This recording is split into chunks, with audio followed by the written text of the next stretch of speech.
I want to talk about the FIRE movement, a movement that I joined, I would say probably about a year ago. And if you don't know what FIRE is, it stands for Financial Independence Retire Early. Now, in this video, I'm going to be telling you about all the bad things about the FIRE movement. And yes, I said it, I am, or I would consider myself a part of this movement, but I'm still going to tell you about the bad things about this movement because I was reading some articles online and people were making some points about why you should stay away from the FIRE movement. And I'm going to bring up some of those points in this video and we're going to break them down one by one. Now, I will say the FIRE movement is definitely not for everyone, and probably even at the end of this video, you may choose not to join the FIRE movement because you'll either think it doesn't make any sense for you or you won't get to your goals by using this method, and so maybe you'll have another strategy that you want to use instead. So I also think it's a very important topic because I think a lot of people actually dream or have that idea in their mind that they want to retire early and they also want to be financially free or independent.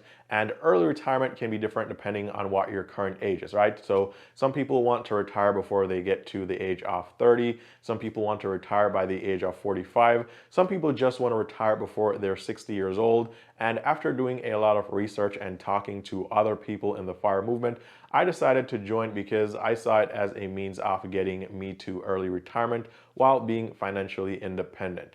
Now, just in case you've never heard about the FIRE movement before, maybe you've been living under a rock or something, I'll just give you guys a short introduction to the FIRE movement. So basically, the FIRE movement is you retiring with an investment account that is 25 times your annual salary.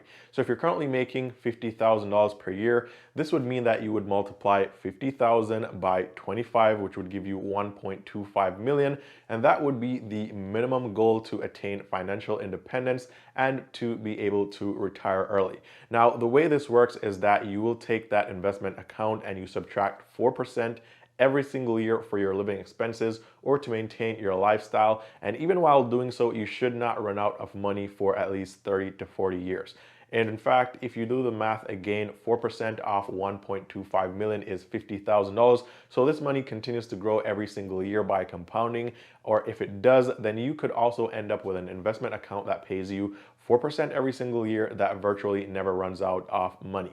So let's talk about all the bad things about the FIRE movement and some things that you definitely need to know if you plan on joining the FIRE movement that probably aren't in some of the other videos that YouTubers do on the FIRE movement, because I think most of these videos, they just cover all the good stuff and the good points. They never talk about the downsides of the FIRE movement. Now, just before we get into that, a very quick reminder, guys, I do a lot of research. I put a lot of time and effort into these videos. So if you like the videos, you like this type of content and you want to keep it coming, all I ask is that you give the video a thumbs up so this video can reach more people. I'll really appreciate it, and that will cost you $0.00. So be sure to give this video a thumbs up and also be sure to subscribe if you haven't already done so with the notifications on, and that way you'll never miss the updates of when I post new videos on this channel.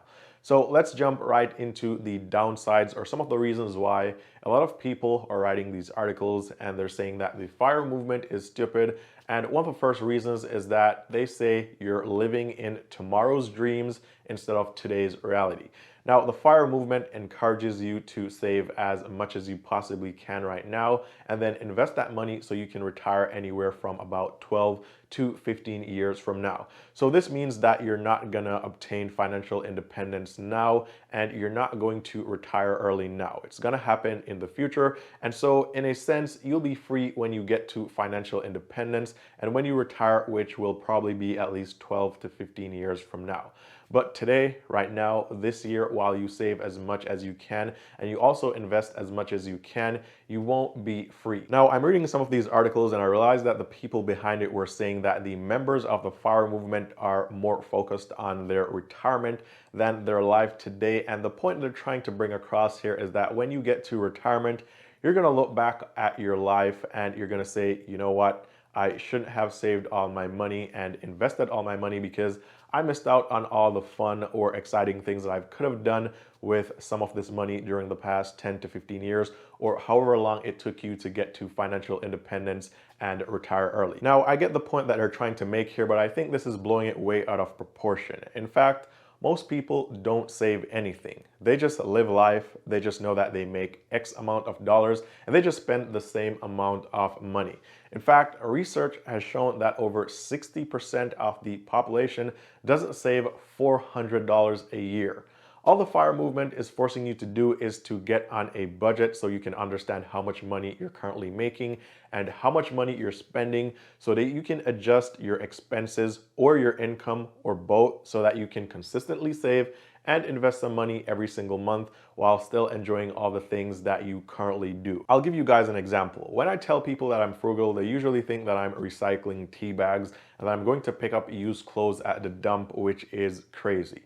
I think people have been brainwashed into thinking that if they don't spend a lot of money on everything, or if they don't overspend on everything, then it somehow isn't of any value. So for example, I'm a frugal guy, and all that means is that I try to spend as less as possible to get what I want. So take for example, this weekend I'm going on a trip, right? I'm going to have some fun, and so I went to my favorite airlines to book my tickets, and because it's kind of like short notice, if you buy the tickets just days away, they cost a lot more. So the tickets cost nearly $450. Now I want to go and I'm still going. However, I'm smart enough to know that I can go on a flight comparison tool like kayak.com and look for the cheapest flight, which is what I did, and I found cheaper flights for $170. That's savings of almost $300 while still going on my trip, going about my business, doing what I was going to do, and all I'm doing is saving some money. So this is a simple approach that I use for everything. I don't just spend. I think about it, I research it, I try to find the best deal possible, but I know that I'm still gonna get the things that I want or that I need. So the point here is that if you create a budget, you can still have fun. You can still do all the things that you want to do, but first you've got to track your income and your expenses. And if you want to retire early, then yes, you're gonna have to put some extra work in there and you're gonna have to save some more money. And if you're not saving any money right now, then you're gonna have to start saving some money. In fact, if you go and you ask a bunch of 60, 70, or 80-year-old people, things that they wish they didn't do, a lot of them, or a high percentage of these people, are going to tell you that when they were in their 20s, 30s, or 40s, they wish they had at least started consistently saving, even if it was just 1% of their income, to go towards retirement, because at the age of 70 or 80 years old, they realized that small, consistent savings could have been the difference of having $0 over here, having nothing at all, and having a couple $100,000 over here. In fact, if you want a solution to this problem, just read this book right here. It's called The 4-Hour Work Week. This book has a solution to the problem here, and maybe you just need to develop some skills that allow you to earn more money and spend less time at work, and then you can have the best of both worlds by one, saving more money, saving more and investing more right now, and then having the freedom and also more money to spend right now so you can enjoy life right now as well. And then you also have more money so you can save more and invest more for the future. If you want to read this book, I'll leave a link below to it. This book literally costs less than 10 or 12 bucks. You can get it on Amazon. And it's one of those books that really got my entrepreneurial fire going. Now let's move on to the second problem with the FIRE movement. And the second problem is they say that the FIRE movement is too focused on money.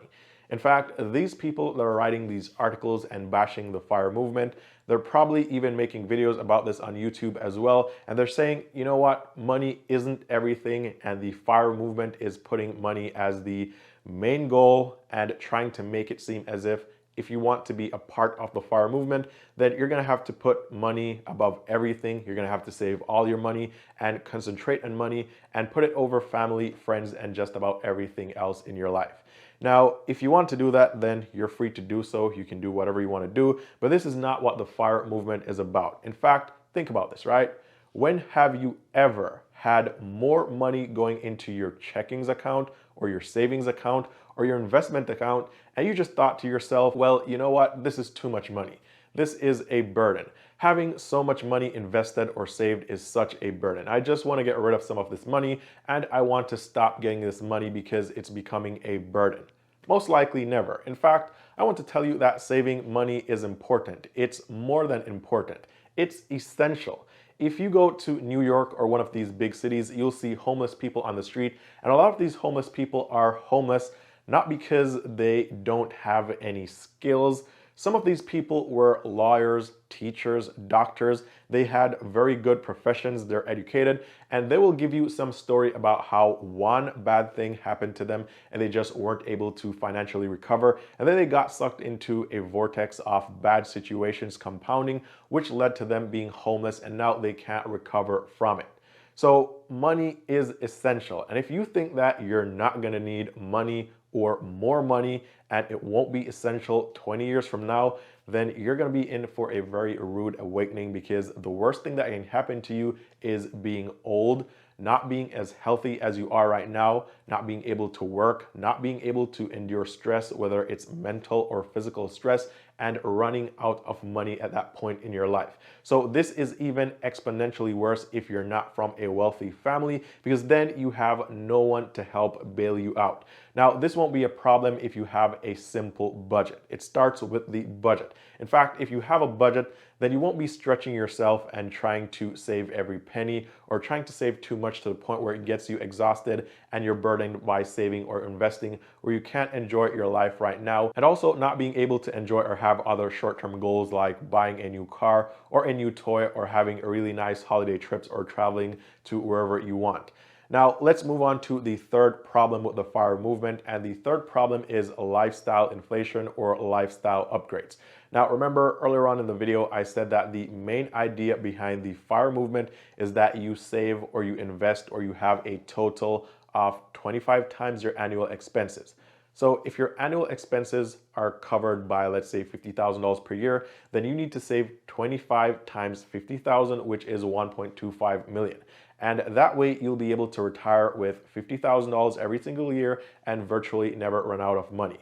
Now, the point here was that the FIRE movement does not consider that people will upgrade their lifestyle year after year. And so based on a lifestyle inflation, you would need more than your annual income right now to survive or maintain the same lifestyle 10 to 15 years from now. So pretty much they're saying that if you're making $50,000 right now and you can live on $50,000 right now, in 10 to 15 or even 20 years from now, you may need $60,000 or $70,000 to live the same type of lifestyle. And FIRE does not take into consideration lifestyle inflation or lifestyle upgrades. Now, I agree this is a valid point. However, that is kind of a one-sided way of looking at this. If you're planning early retirement, then that would also mean that you want to be debt-free, or you want to at least get rid of your biggest debts. And one of those things is going to be your home. So for example, if you're making $50,000 per year right now and you have a mortgage, and let's say, for example, your mortgage payment is $2,000 per month. When you retire, you want to get rid of that mortgage, or before you retire, so that would free up an extra $2,000 per month in your annual income that you could put towards doing whatever you wanted to do. So the same goes for your car, or any expensive toys that you may have, or any major purchases that you may make, such as upgrading your home. Maybe you want to get a pool, maybe you want a new backyard, or whatever you want to do in your life that's going to cost a lot of money. So more than likely, you're going to get the major changes completed before you get into retirement. And so your annual income after retirement will be more for you and living, and less for paying debts. I think that this, although a valid point, it can be completely avoided. And you definitely don't have to worry about the lifestyle inflation as much if you're on the FIRE movement. A little planning takes care of that. Now, the final point, or the final negative thing that they had to say about the FIRE movement, is that FIRE stands for retire early, and that was the problem. Now, they're saying that the FIRE rule is based on a 4% annual withdrawal rule and allows for 1 to 2% adjusted annually to account for inflation. However, FIRE, or the FIRE movement, is only assumed for a retirement of 30 years, while if you retire early, then you could be retired for well up to or even over 70 years. Again, this is a valid point, but just like anything else, if you actually put some thought into it and just a little planning, this could easily be avoided. So if you're 20 years old right now and you want to join the FIRE movement and you plan to retire, let's say you want to retire at the age of 30 years old, then more than likely you would realize that you will be retired for more than 30 years. You'll be retired for at least 50 years. And so you should plan for at least 50 to 70 years of retirement, because you're retiring at 30 years old. So of course you would need to adjust either your income or your savings, or both, to be able to take care of the extra years in retirement. Now, I mean, common sense here would tell you that you need to bump your savings up and your investments up a bit to account for all that extra time because you're retiring really early. Now, if you're at the age of 40 years right now and you plan to retire at 50, that's different because maybe you only need 30 to 40 years of retirement saving. Again, a simple budget and some simple planning can help avoid all the problems that were found with the FIRE movement. And remember, this is not financial advice. This is just my own opinion. And you guys definitely don't have to agree with me. If you don't agree, comment below and tell me why you don't, because I'm open to hearing what you guys think about the FIRE movement and strategies for retiring early and being financially independent. Now, if you're wondering what I'm doing, I'm going to keep saving and investing so I can get to my FIRE goal, which is to retire early and be financially independent. And I would again recommend that you guys read the book, The 4-Hour Workweek. Again, this is a really inexpensive book. It's cheap. You spend more money on coffee